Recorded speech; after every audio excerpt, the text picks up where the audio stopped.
Welcome to My Days of Our Lives official. I hope everyone is having a wonderful day. Before we begin, please hit the subscribe button and give this video a thumbs up. Jokingly, Kayla brings a wrench back to Stephanie's apartment and asks, "Someone call for a plumber." Stephanie's sink is fixed by Steve, and Kayla remarks that their daughter is truly fortunate to have him. Steve observes that if she hadn't moved out, he wouldn't have needed to make a house call. She finds it endearing that he is overly protective, but considering what Jack and Jennifer are going through with Abigail, he can't help but want his kids close. As they settle in for coffee, Kayla reports having a conversation with Jennifer. Because she doesn't think this person is her daughter, Jennifer is torturing herself. Kayla thinks she won't allow herself to believe her daughter is back because she's so terrified of losing her again. Steve acknowledges that there have been errors in DNA testing at University Hospital. Kayla claims that she took the sample and that Mark Green is the only other person involved. She also claims to trust Green. Is there any possibility that Abigail will regain her memory? Asks Steve. All they can do, according to Kayla, is have hope. If being in familiar surroundings doesn't help, she'll recommend seeing Marlena for sessions. Steve remembers that he was terrified to remember who he was because of his own amnesia. Although Kayla claims she got him back, he was a fool back then. They share a kiss. Chad sees Leo working on script lines at Horton Square. When Liam inquires about his situation, Chad only replies, "Okay." Leo believes that because his wife had returned from the grave, he would be content. When Chad and Leo sit down, Chad tells Leo that Abby has no memories of their life together, of her life, or of their children. He explains that Stephanie will see her in the hopes that she would recall something. Chad is seeking retribution from Clyde and all those who concealed Abigail from her relatives. Chad says he has no leads, but Leo asks. Stephanie is preparing for Everett's service, so Leo shifts the topic. Chad claims she said nothing to him. Leo notes that since Everett didn't know many people, there won't be a big service. He mentions a handful, among them his friend Connie, whom he has never really met. Leo claims that when he delivered Stephanie a press release, she told him about it. Chad is perplexed as those passed past him in relation to the paper. Leo has a confession to make. He claims to be Body and Soul's new head writer. Chad asks if that means there won't be any more lady whistleblower after congratulating him. Leo assumed he could do both, but Chad needs to find someone else because he can't. Generally speaking, Chad enjoyed working with him, therefore he is sad to see him go. Leo agrees, telling him not to take it personally if he happens to watch the show and comes across a plot about the hero's late wife coming back to life. Shaking his head, Chad replies, "No." Leo argues that amnesia scenarios have been included on soap operas before, to Chad's criticism that he ought to have asked first. Since Chad claims that Abigail underwent a DNA test, where is the drama in this tale?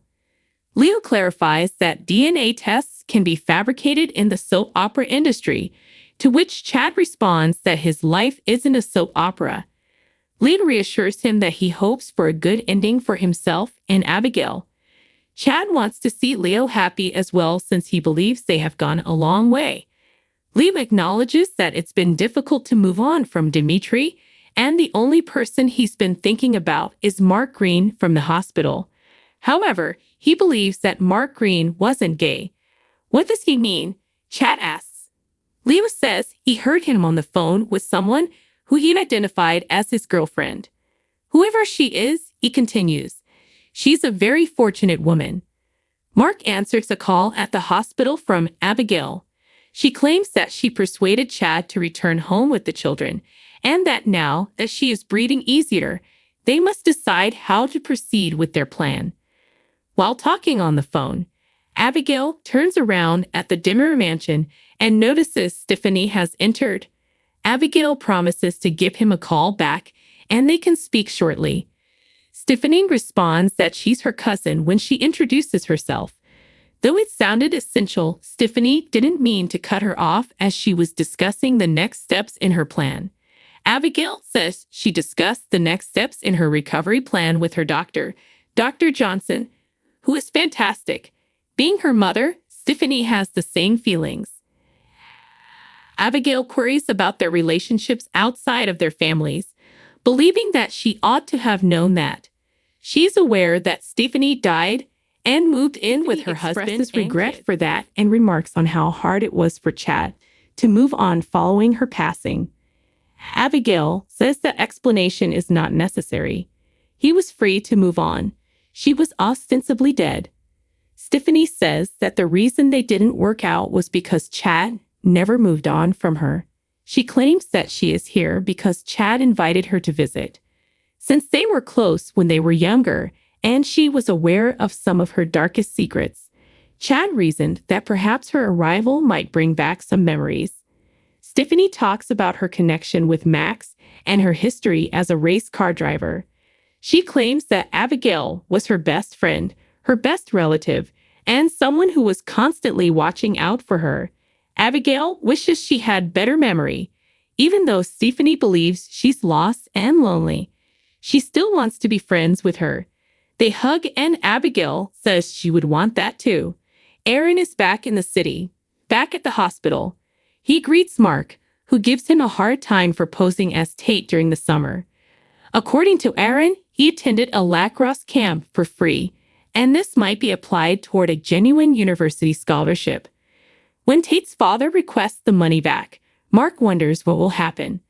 Though Brady eventually agrees to find a method to repay it, Aaron observes that Brady has a lot of money and won't miss it. Brady, who is incarcerated, has his own issues at the moment. Mark discloses. Aaron is horrified and regrets Tate's situation. What about poor Sarah, who may never walk again? Queries Mark. Aaron acknowledges that he feels as though he is reliving their parents' deaths whenever he sees a car accident. Now that Aaron is a senior, Mark feels their parents would be proud of him. Mark has been thinking about their parents. Aaron regrets disappointing him. He understands how difficult it is to take care of both him and Felicity. His brother is flawless, he quips, but Mark responds that he would be shocked because his brother has made some poor choices that he won't talk about. Aaron leaves for his house. Gabi tells the shirtless dimmer in EJ's mansion room that she wants to exact revenge on Stefan and that she has no idea why she is feeling cold-feeted. He advises her to consider her options before revealing the secret and that she is not required to make a decision right away. Why is he being so kind? She wonders. He acknowledges that he had his own heart shattered recently and that he would stop at nothing to ease his suffering. Stefan unexpectedly appears, expecting to find his brother, and is taken aback to see Gabi there. Gabi informs Stefan that they were merely. He interrupts her, though, saying he is aware of what is happening. Stefan believes that EJ came to see him in order to lend him a listening ear. He is adamant that EJ is abusing her and using her to exact revenge on him. More like the other way around, murmurs EJ. EJ is told to stuff it by Stefan. He claims that Abigail persuaded him to approach her and continue talking to her. She agrees when he asks if they can go somewhere to chat. EJ moves Gabi's clothes off the floor and under the rug. "Are those your clothes on the floor?" yells Stefan at Gabi as he catches up with her. If she had slept with his brother, Stefan needs to know. "Yes," responds Gabi. Stefan slaps EJ and calls him a son of a bitch. Gabi intervenes between them as EJ gathers himself and attempts to return the favor. Stefan is shocked that Gabi is standing up for this jerk, but Gabi responds, "I seduced him." She despises him, so Stefan asks why. She yells that she intended to get even with Stefan for sleeping with Ava and that she now hates him even more. Stefan continues to punch EJ while standing. EJ spins backward, his hair blowing upward. Gabi squints. EJ heads out to get his jaw some ice. Stefan is devastated that Gabi intended to cause as much harm as possible to him and their relationship. He wishes her happiness and thinks she succeeded. Gabi is so close to tears. While getting some ice downstairs, shirtless EJ bumps into Stephanie and Abigail. He waves before heading off. Abigail is curious about his whereabouts. Stephanie believes that he was deserving. Abigail detects animosity. Stephanie discusses her unpleasant past with EJ, claiming that he abducted her and stashed her in a morgue drawer. Abigail questions why she ever had sex with that man. Stephanie quips that she's finally had enough. At that moment, Abigail appears distressed as she receives a message from Mark asking her to meet in the park. When Stephanie inquires about how everything is going, Abigail dismisses her question, claims she has some business to attend to, and walks away. Thanks for watching. If you like this video, so please don't forget to subscribe my channel and don't miss any update.